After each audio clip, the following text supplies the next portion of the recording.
A voice that shaped governance across the world, Professor Mervyn King requires no introduction as patron of conscious companies, the Good Governance Academy, and the chairman of the judging panel for the Conscious Companies Awards since its inception. Please welcome the King of Governance himself, Professor Mervyn King.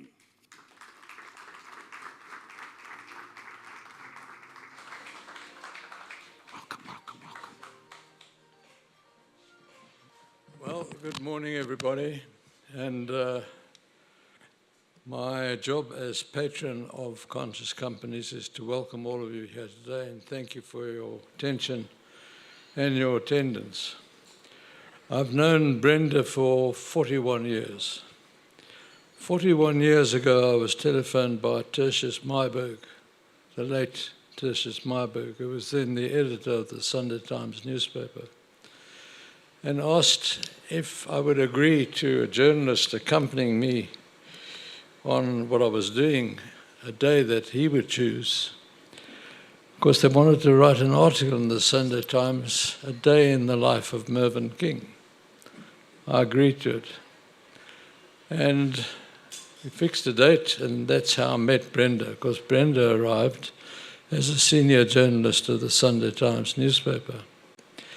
And that day I had a very full day. In fact, I was flying down in the company's turbo prop King Air jet to the Free State to open a store, flew back, had meetings in the afternoon, and in the evening she wanted to meet my wife.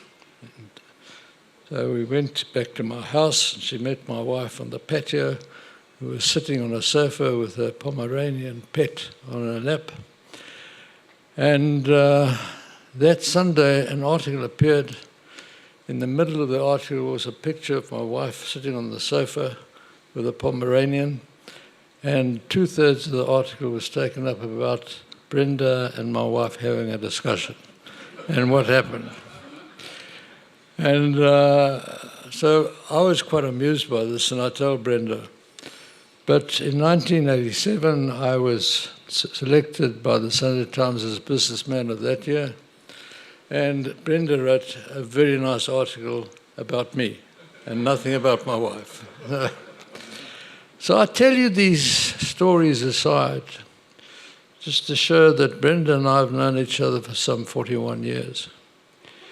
And Brenda knows very well that I've always spoken about the fact that the limited liability company, which by statute was founded in the middle of the 19th century, is a person that is totally incapacitated. It's got no heart, no mind, and no conscience, which is important for this. And every director is in fact acting as a guardian of the company's assets and its business affairs.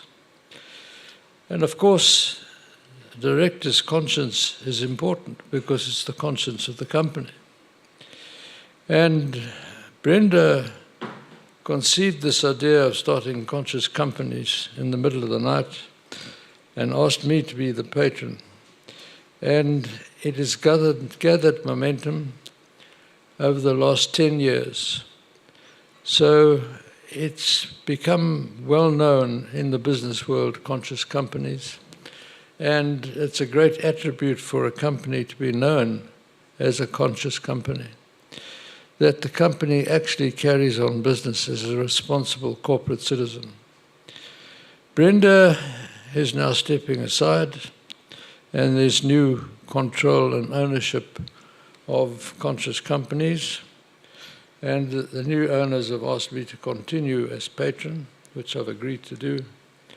But I want to personally welcome you here today, but I want to thank Brenda for the fantastic work she's done over the last 10 years to draw to your conscious minds the fact that this incapacitated, intangible, very important person, citizen amongst us, the limited liability company, is a company whose guardians have to have that consciousness and conscience to make sure the company is seen as a responsible corporate citizen. So welcome and enjoy the 10th anniversary day of Conscious Companies. Thank you very much. Thank you, Mervyn. Thank you so much. Thank you, Professor King. I have to tell you, I bumped into Professor King at Tasha's in Morningside. He's often to be seen there early in the morning. I noticed he was eating a high-protein diet, high-protein breakfast early in the morning. So I said, where have you been this time of day? He said, I've just come back from the gym, he said. So at age 89, I think that's something for us all to aspire to, and a true symbol of conscious leadership in power. So please give Professor Mervyn King another round of applause.